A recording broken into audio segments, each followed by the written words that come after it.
كنت دايما بضحك الناس، بس الحقيقة عمري ما كنت بضحك من قلبي. مش محتاج أقول اسمي، لأنك بمجرد ما تشوفني هتعرفني أكيد. أنا مش مجرد اسم في التاريخ، أنا حكاية فيها ضحك وفيها وجع. اتولدت سنة 1905 في الجمالية في القاهرة. ولدت في بيت ميسور، وابويا كان من كبار تجار الذهب، مش زي ما بعض الناس قالت انه كان بياع فحم. كان راجل شديد بس حقاني، كان شايف التمثيل عيب وفضيحة، وانا كنت شايفه حياة ونفس.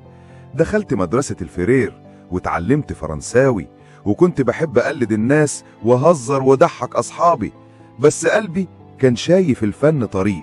كنت بروح اتفرج على المسرحيات القديمة واقعد اكتب الحوارات في دفتري وامثلها لنفسي قدام المراية.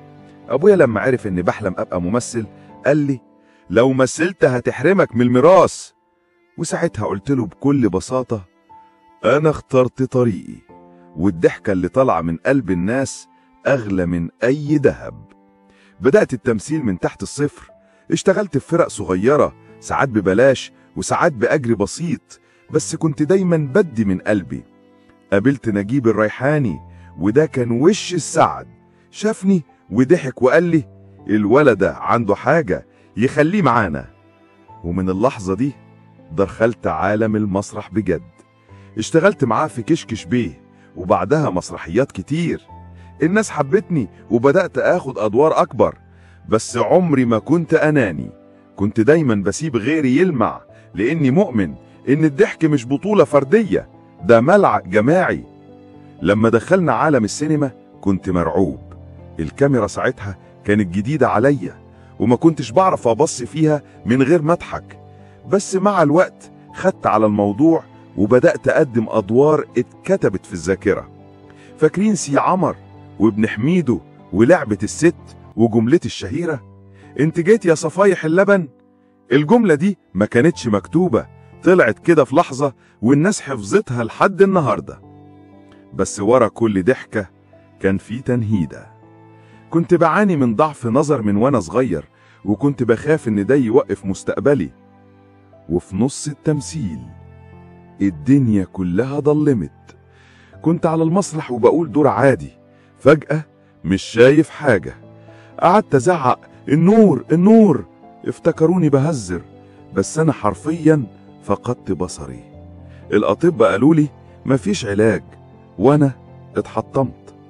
والدتي ساعتها هي اللي شالتني على كتفها حرفيا. رجعت اعيش معاها في اوضه صغيره بعد ما كنت نجم على المسرح. بقيت اسمع ضحك الناس من بعيد بس مش قادر ارجع.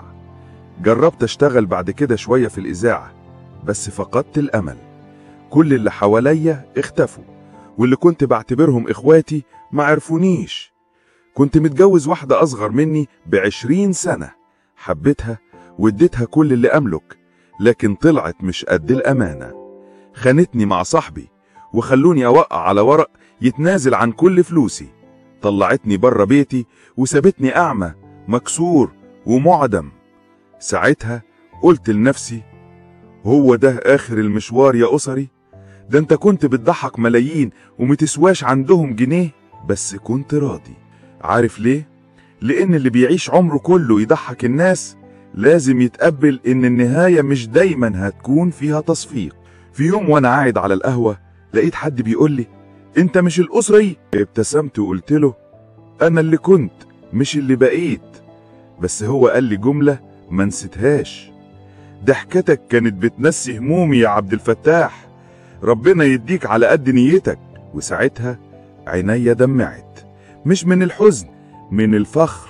حاولت ارجع مرة واحدة اقدم مشهد صغير في فيلم، بس ساعتها الكاميرا كانت بتعذبني ومش شايف حاجة. قلت كفاية كده واختفيت. قعدت في بيت امي، ست عظيمة كانت بتحضر لي الاكل وتساعدني اتحرك وتقرا لي الجرايد.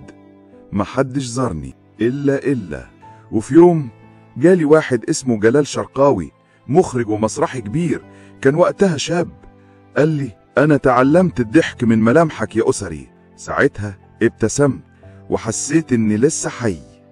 وفي سنة 1964 وانا عندي 59 سنة توفيت. ومات الأسري في أوضة صغيرة في حي فقير من غير أضواء ومن غير جمهور.